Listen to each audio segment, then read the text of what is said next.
Hey guys, welcome back. We watched a video the other day that was like 10 lies you believe about um UK, and one of the last things that had popped up was about like the powers that, well, it said the Queen had.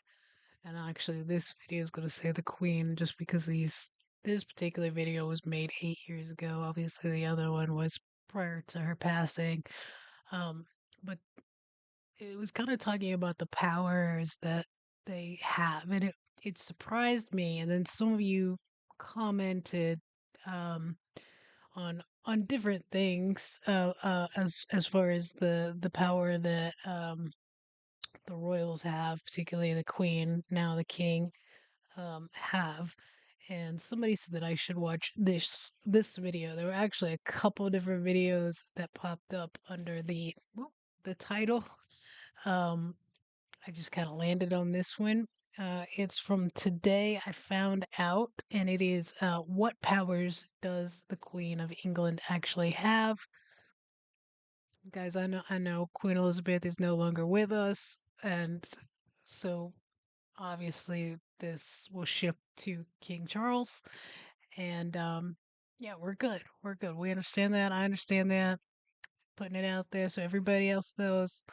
Um, this is from 8 years ago, like I said, but I will link this video in the description along with a link over to my Patreon and a link of how you can support the channel here on YouTube if you enjoy the content and you want some extra perks. Um, Check it out. But yeah, let's go ahead and jump into this. Hello, I'm Simon Whistler. You're watching the Today I Found Our YouTube channel, and in the video today we're looking at what powers the Queen of England actually has. And just before we get started, I do want to say that this video is brought to you by TunnelBear. TunnelBear is a simple privacy app that makes it easy to enjoy a more open internet. It's available for iOS, Android, Windows, and Mac. Start your free trial today at tunnelbear.com/brainfood. So a short while ago, we put out a video about the fact that Queen Elizabeth II neither needs a passport nor a driving licence thanks to a quirk of British law. But what other powers does the Queen of many titles have, and what could she theoretically do if she decided to flex the full might of the authority that she wields? As it turns out, thanks to the royal prerogative, a terrifying amount if she really felt like it, or at least that's assuming Parliament went by the letter of the law and that the people didn't decide to stage a small revolt.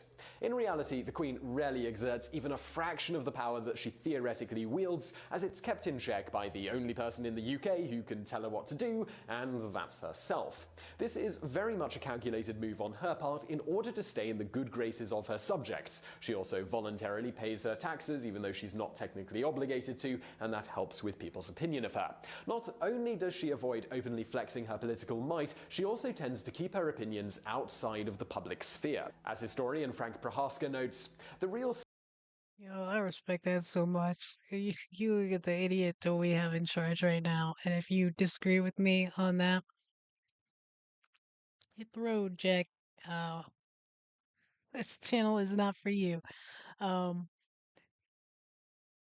but just that civility and just common sense, courtesy stuff is, I miss it.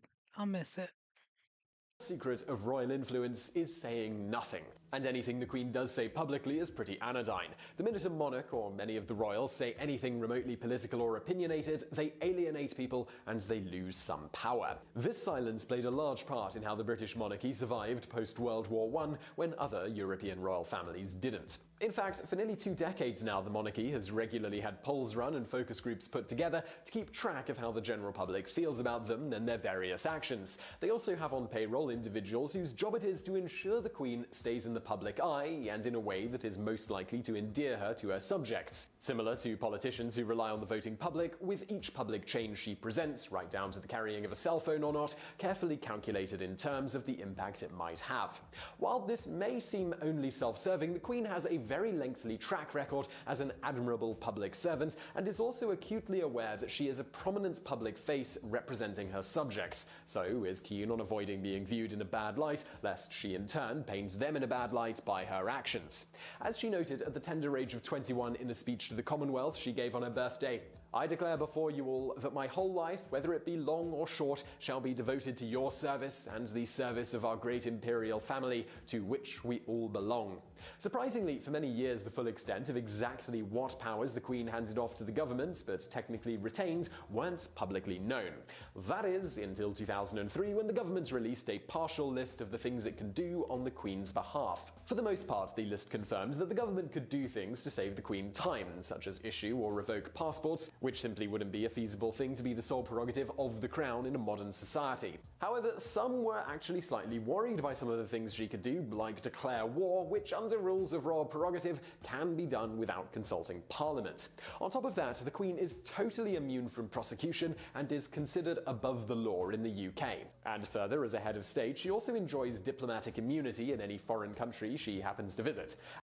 See, this is what our president, I don't even like to call him that.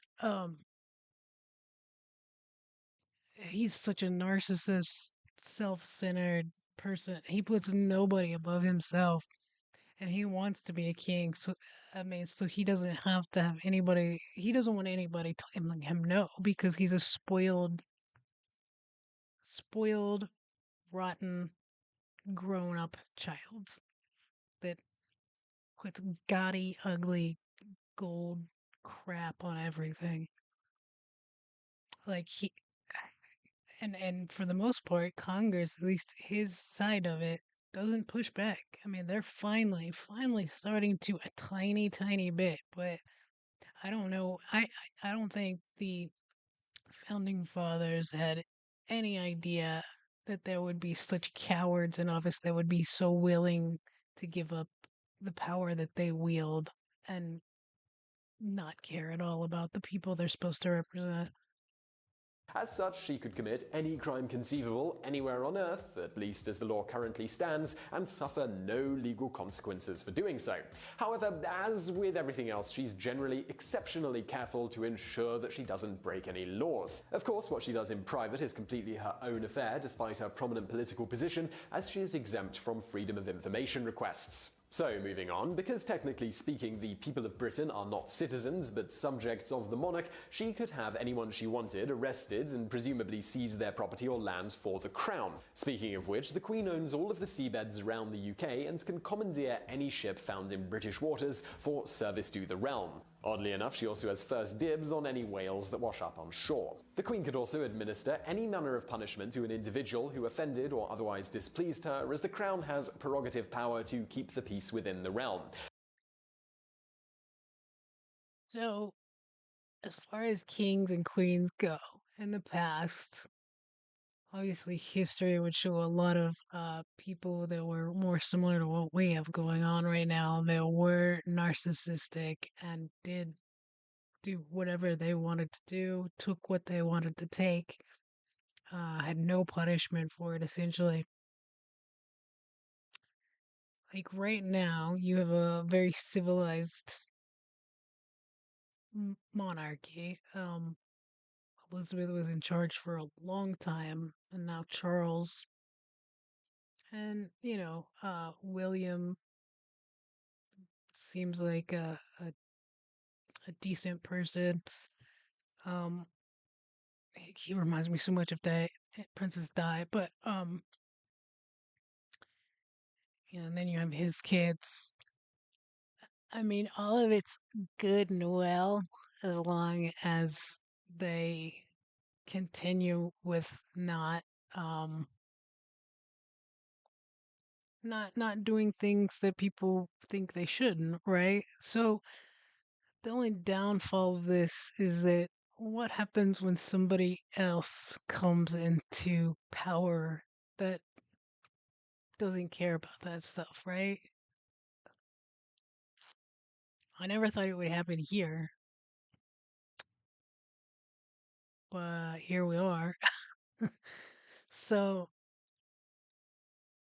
I mean, that's kind of the fault of it, isn't it? How do you guys feel about that?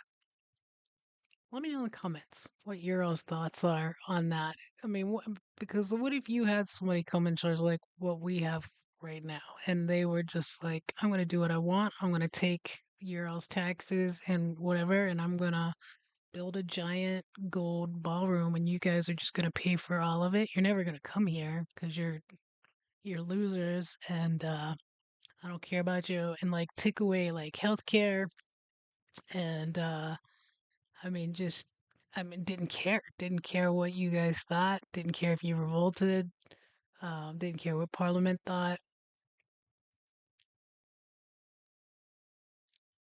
I mean, it's certainly a possibility, right? It's happened before. Sorry. Let me know in the comments, guys. And since she's immune from prosecution, nobody could really do anything if this punishment wasn't entirely within the scope of the law. If the government tried to stop her, the Queen could decimate the British political landscape by dissolving Parliament and appointing anyone she felt like as Prime Minister. This is because it's the Queen's duty to appoint the Prime Minister, and she could, in theory, appoint anyone she wanted to the position, regardless of the way the British public voted in an election.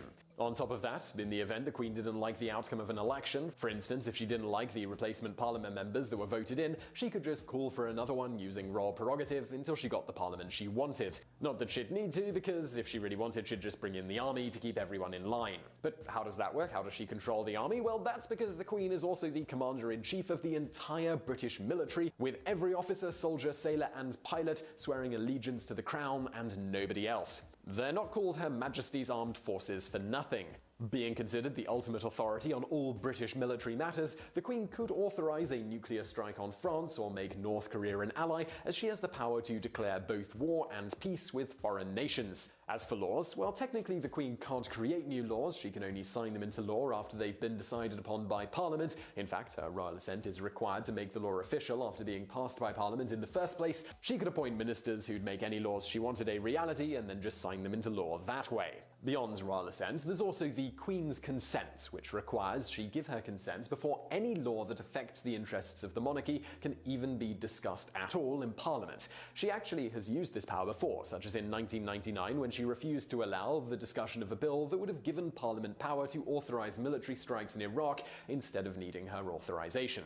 So, well, that's all on the political side, but it doesn't stop here. The Queen technically has a sort of power not only over her subjects' physical beings, but also their souls. Well, how? Well, that's because she's also the head of the Church of England, including having the power to appoint archbishops and power over many other such matters concerning the Church. As for most of these powers that technically allow her to rule with an iron fist, as previously mentioned, the Queen is hesitant to ever use them in such a way that would displease her subjects, and certainly isn't about to disregard their representatives in Parliament. However, these powers still exist for a variety of reasons, including potentially being needed in times of extreme crisis. That said, just because she isn't in the practice of exercising her powers against the will of the people, it doesn't mean she isn't occasionally an active political powerhouse in private. Extremely well respected and known worldwide with the ability to bend the ear of most heads of state, the influence the Queen wields is difficult to quantify, but, as noted in an article discussing why the BBC named the Queen the most powerful woman in the world in their list of 100 most powerful women, Her Majesty's power is more about influence. A discreet nod of the head, a polite word in the ear of a Prime Minister at their weekly meeting, or a strategic patronage of a cause being overlooked by the government is how she can indirectly affect our world without us even knowing. Well, to conclude, the Queen has many powers she could theoretically legally use to her own ends unless her subjects and Parliament simply decided to stage a revolution. However, she generally avoids doing anything overt that might upset her subjects and otherwise simply works in the background, more or less in an advisory role when she feels there is a need. So I really hope you enjoyed that video. Now, if you are interested in protecting your privacy online, well, then I'm gonna end that there because I like the rest is just an ad. Yeah, that was really interesting. I just listening to that, and obviously I cut in to talk about it several times, and I apologize if you guys aren't interested, but it just reminds me so much of what the guy here is has done, kind of in similar ways here of trying to um oppose an election, tried to completely throw one out. Now he's like adding seats for his party, just making calls to states, and they're just doing it. I live in one that's doing it. Um, because they can't win fairly.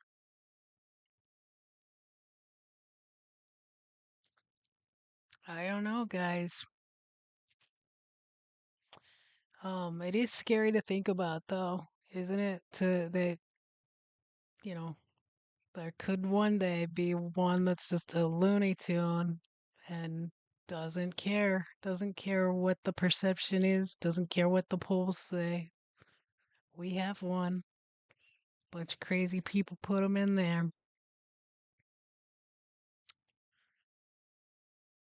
Something like a monarchy, though, it just kind of goes down the line. They're cute kids now, but you don't know. And two, you like mental illnesses, and I'm sure played a large part in some of the stuff in the past. Lord knows, people having crazy diseases that messed with their brains, and what syphilis was one of them. Um, Thankfully, that's not a common issue now, but you don't know. You just don't know. Somebody being like super bipolar and not medicating, or just having the wrong people around them to bend their ear. I don't know. Let me know what you guys think about all that stuff in the comments. I'm really interested to hear it. But yeah, I liked the video. Very informative, very interesting. Uh, Hit the like button, hit subscribe, share, hype, all that jazz. And yeah, thanks for watching with me, guys. Have a great, great day.